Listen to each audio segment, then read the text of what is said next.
Thank you for tuning in to another episode of One More Story. Parents, as usual, if you need to get right to the first story, you can skip past the interview and find it at the 7-minute mark. And apologies in advance, especially to my British listeners, for the accents you are about to hear.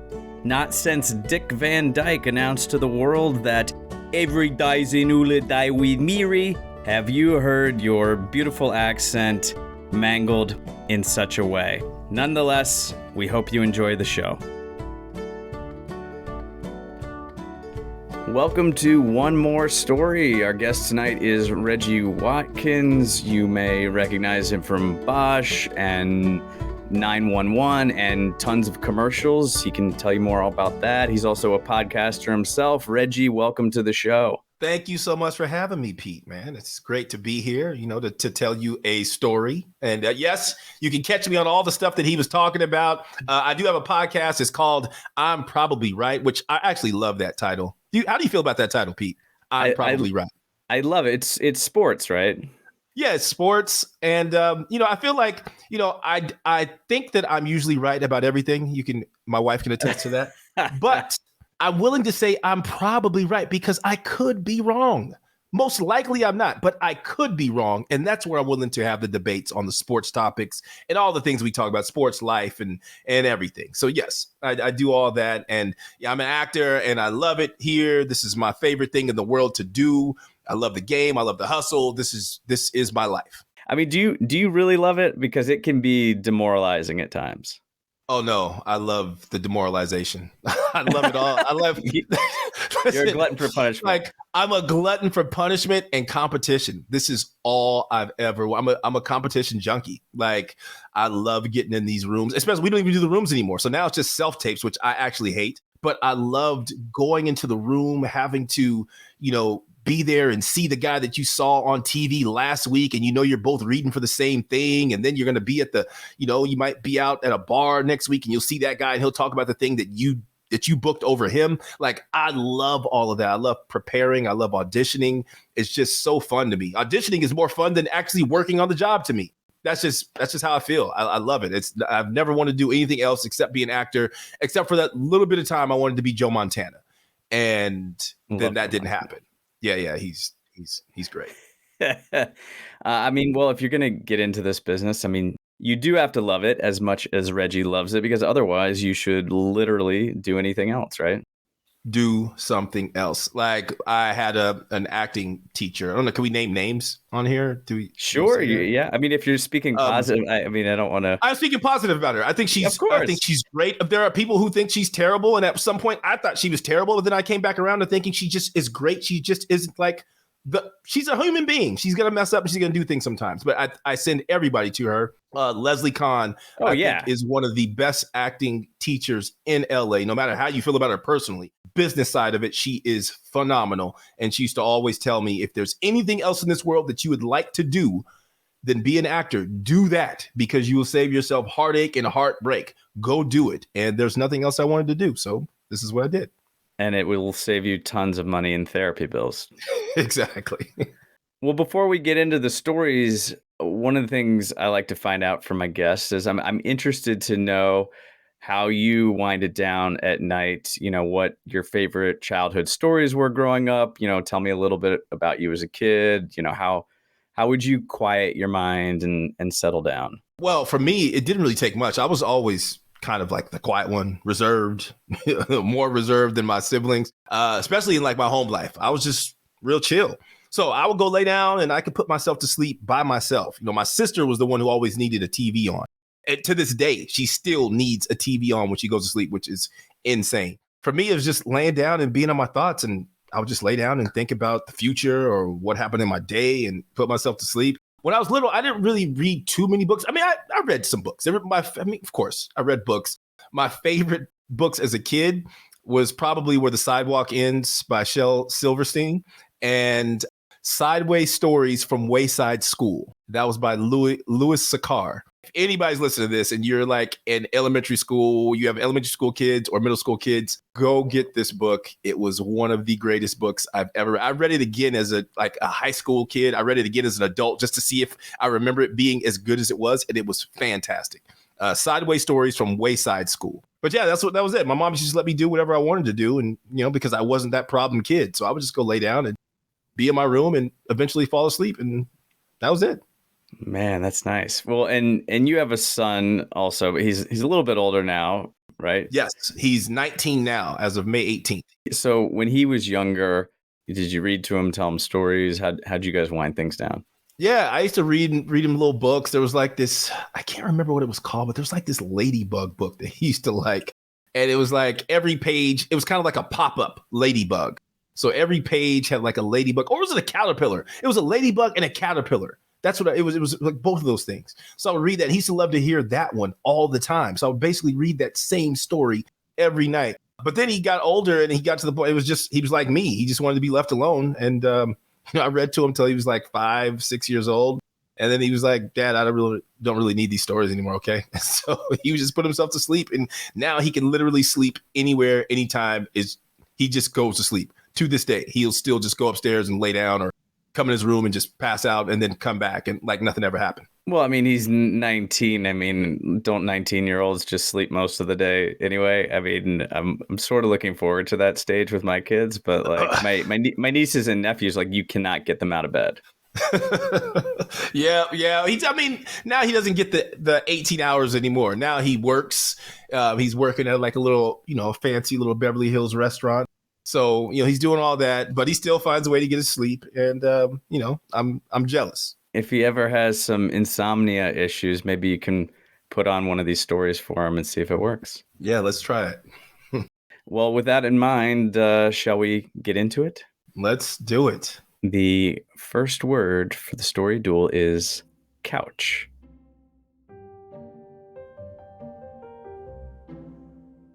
Once upon a time, in a little village in England, there was a young boy, and he had 10 brothers and sisters, and they all lived in a very tiny house. And by the time he came along, he was the baby of the family. And normally you would think the baby of the family gets babied, gets special attention. But, when you have 10 siblings ahead of you, when you're the 11th, you just kind of got to figure it out, right?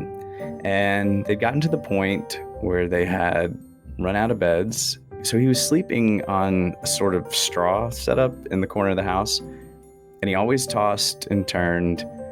He could never fall asleep. He had the worst night's sleep. And he would always have these dark circles under his eyes, right? And he would always look over because across the room, his older brother, Jerry, would snore so loudly. And he was on this couch. Jerry was snoring on this couch. I mean, it was a pretty modest couch, but to him, it was like a king-size bed with like 800 count Egyptian thread sheets. I mean, it was like staying in the nicest hotel you can imagine because, everything's relative. I mean, this poor kid was just sleeping on straw on a hardwood floor. So he would just stay up at night and he would just stare at Jerry. And Jerry would snore and snore and snore. And so one day, our guy with the dark circles under his eyes went to school. And he was telling his friends, God, my brother snores a lot. I don't know what we can do to stop him from snoring because I can't sleep. I got this straw bed I'm sleeping on and it really, really hurts because that's how they talk in England.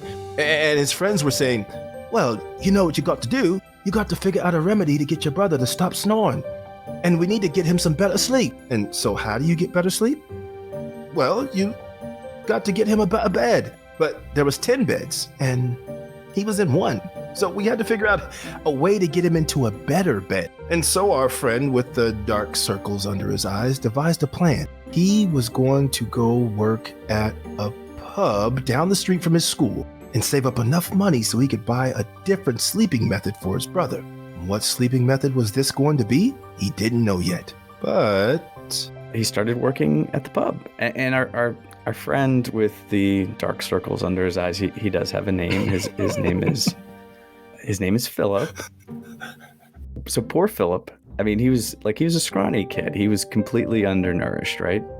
You know, when they would have dinner, he would get the last of whatever it was, because, you know, when you grow up in a big family, it's eat or be eaten. But he was determined. So he started this pub, and he's working the lunch shift because, you know, he couldn't work nights. He was too young. But he would leave school and he would go work the lunch shift. And if anyone's ever been to a pub at lunch, you know, it tends to be the same locals every day, and they're all drinking generally the same things. And he got to know this old lady named Catherine. And Catherine had lived in the village her whole life. And she would have her pub lunch every day at this pub, and every day she would have the same thing. She would have a shepherd's pie, and she would wash it down with a Guinness and then a shot. And it was really strange because Philip had to pour her that shot, you know, and they didn't have the same sort of child labor laws and working at pubs and things like that as they do now. You know, this was a very long time ago. So he was like this 12-year-old kid, and he's pouring shots for the locals. But, you know, Catherine always requested that this shot come out of this special bottle, and it was this completely unmarked purple bottle. So he would give her this shot, and she would thank him, and shortly afterwards she would just leave. And the next day he'd see her again, same routine. And over the course of several weeks, he finally got up the courage to ask her, what is in this shot? And she said, oh, my boy, it's a secret potion. I can't really tell you what exactly is in it, but it's all natural herbal remedies, and, well, I have a difficult time sleeping, and this just eases me into my afternoon nap, and I get the best siesta, and I feel completely refreshed when I wake up. So he thought, I've got to get this potion for my brother Jerry. But Jerry was only 16, and Jerry couldn't drink alcohol. But the lady told him, Philip, it's not alcohol, it's all natural. It's just from the earth. So your brother can drink this, and it will help him. And so Philip thought to himself, okay, now, how can I take this potion and bring it back to my brother? Because the shop owner didn't really like people taking things from the pub, right? I mean, he was very guarded of his profits and his loss margin. So Philip went and asked him, if I work for an hour for free, can you give me a bottle of this potion so I could take to my brother and he can stop snoring and I could get some good sleep? And the pub owner said, sure, but I need you to do something for me first. There's this furniture store down the street. So they walk in, and it's right down the street from the pub. And there's all kinds of beautiful tapestry and chandeliers. But in the corner, all the way at the back of the store, there was this red piano. And Philip had never played piano before. But something drew young Philip to the piano. It was probably because it was pretty and red. But nonetheless, he sat down and he started playing. And he started playing the most beautiful melody on the piano. And the pub owner was so taken by his performance that he decided he was going to give Philip a raise. But whatever the child labor laws were, he didn't care. He was going to have Philip work nights at the pub. And in exchange, he could have as much of the potion as he wanted. So Philip thought that was a pretty good deal, you know? So that night, they got to the pub, and there was an old dusty piano. And of course, he made Philip dust off the piano, and he started playing, and people started pouring into the pub, and people could hear the piano from a distance, and it brought in tons of customers. I mean, the pub was a lively place. Philip played his little heart out. And at the end of the night, Jerry presented him with a purple bottle. And he said, take this home. But please don't drink all of it, or just be really careful with it, because you're a kid and I don't really know what this can do.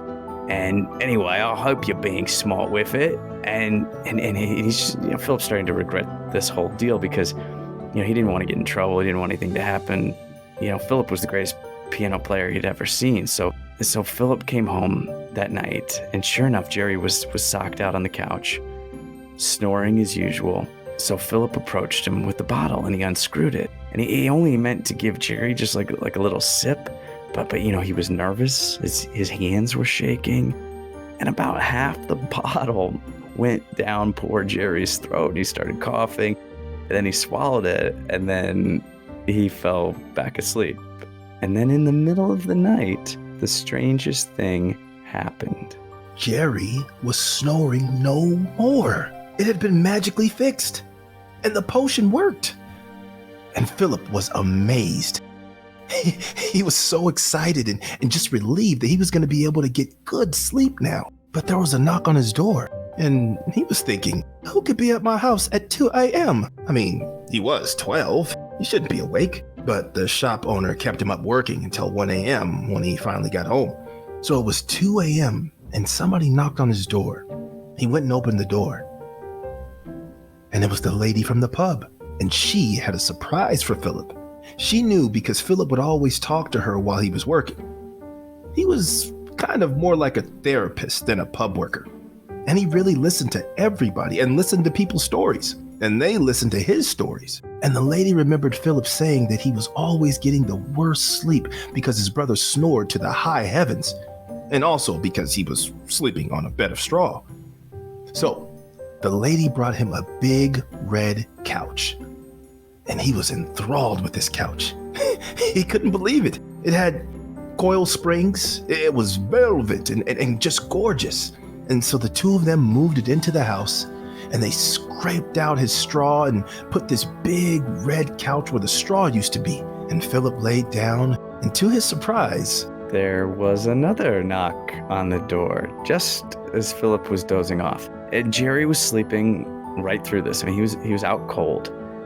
But it was the police, and they had with them the pub owner who had confessed to giving this very powerful potion to a 12-year-old boy, which, even though there were laws, the laws were kind of loose back then, it's still a big no-no. They did have some standards. So they immediately went looking for the parents. Well, the parents, they were fast asleep in the corner, and they were startled.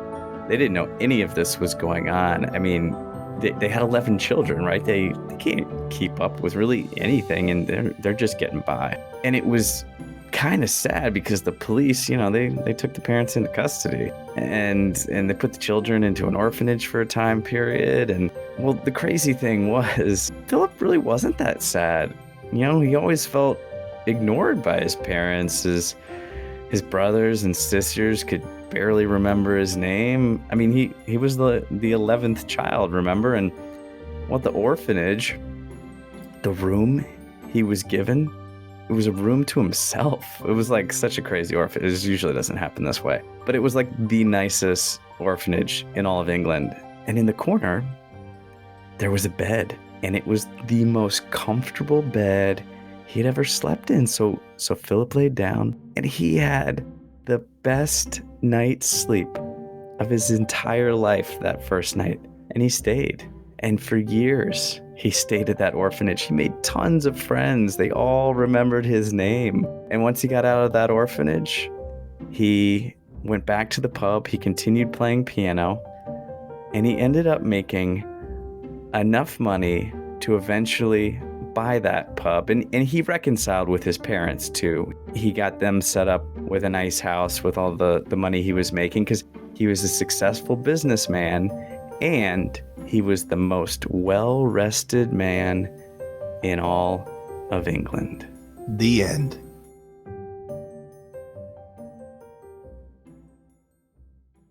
Reggie Watkins, are you ready for your solo story? I am ready, sir. All right. So the word is mustache.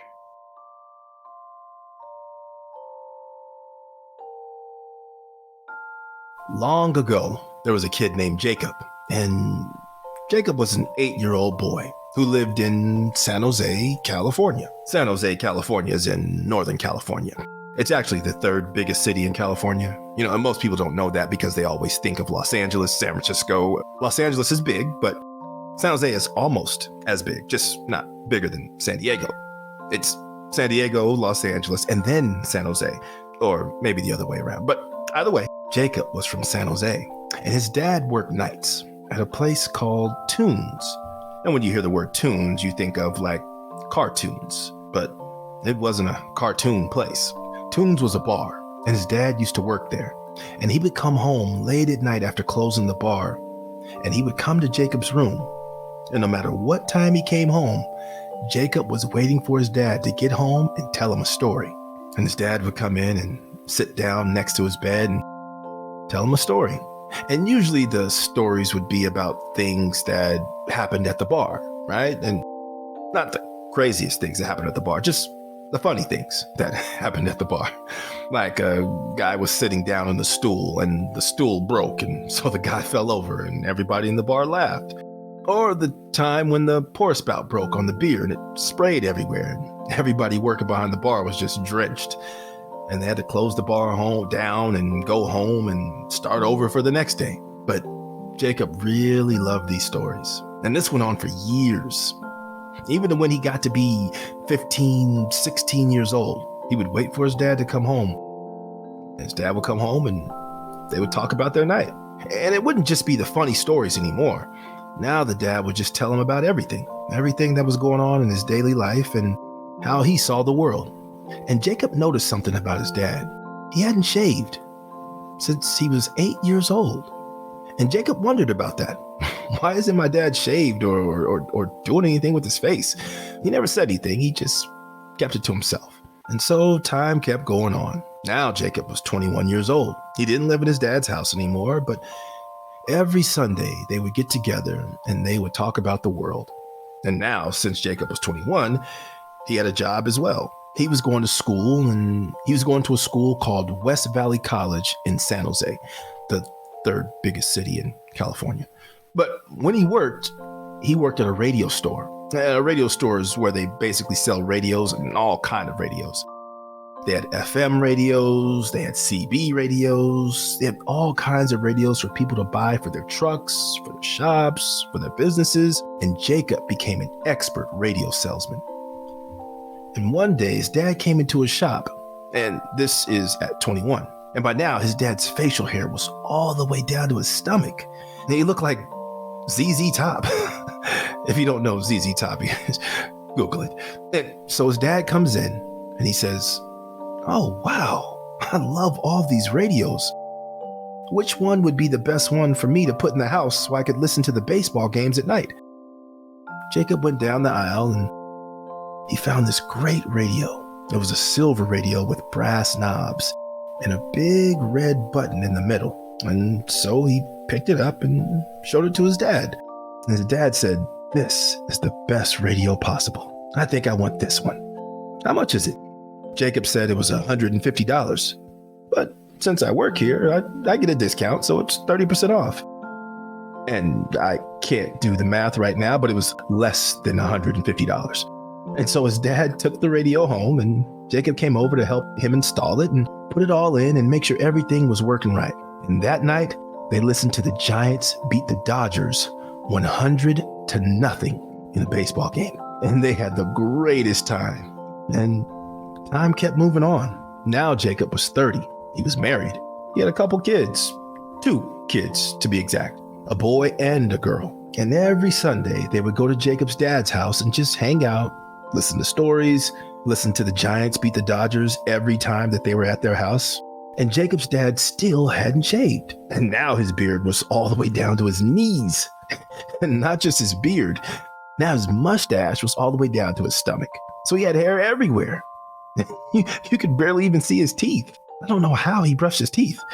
He had like a special toothbrush that would help him get in between the hair so he could actually brush his teeth and keep his teeth clean because, dental work is very expensive. And Jacob still wondered why his dad had never, ever shaved or done any of that. But he still didn't say anything. And the kids seemed to like it. His son and daughter loved curling up next to Grandpa and having Grandpa read them a bedtime story or just tell them any story. And they get to put their ear in their forehead and his beard, and it tickled. It was so nice and cool. And so they went home, and Jacob was talking to his wife. He said, I don't understand why my dad has never shaved his mustache or his beard. So he went to bed, and time went on. Now, Jacob was 40, and his dad was a lot older. His dad was 75 years old, still hadn't shaved. Jacob went to his house on a Sunday by himself. His wife and kids, they were out visiting schools because his son was going to college now, and they were visiting, colleges. But Jacob still had this ritual that he had to go see his dad every Sunday. So he went to go hang out with his dad, and finally Jacob decided, I'm going to ask my dad why he's never ever shaved his beard or mustache. And Jacob's dad smiled. He laughed a little bit and said, I stopped shaving because I lost my favorite razor blades. I had this one set that I got from your mother as a gift when I was 21 years old, and I lost it. And so when I lost it, I just never wanted to shave with anything else. And so that's why I've just kept growing it and growing it and growing it. And Jacob thought to himself, I have a pair of razor blades that I found on the floor in my dad's bathroom years ago. And I just kept them because I thought it was pretty cool. They looked really cool. Yeah, they were shiny, they were silver. And I thought one day I might want to use this. And so Jacob went home, he came back and brought the razor blade. And it was the gift that his mom had given his dad that Jacob had been using to shave his mustache and his beard this whole time. So Jacob and his dad had a great laugh about it. And then Jacob helped shave his dad's beard and mustache for the first time in, I can't do the math. I want to say it's about 32 years. And then this became the thing that they did every Sunday. Jacob would come over and help his dad shave, and they would shave together because now they had a special razor blade that they shared, and they loved it. The end. That was awesome. Thank you, Reggie. You're welcome.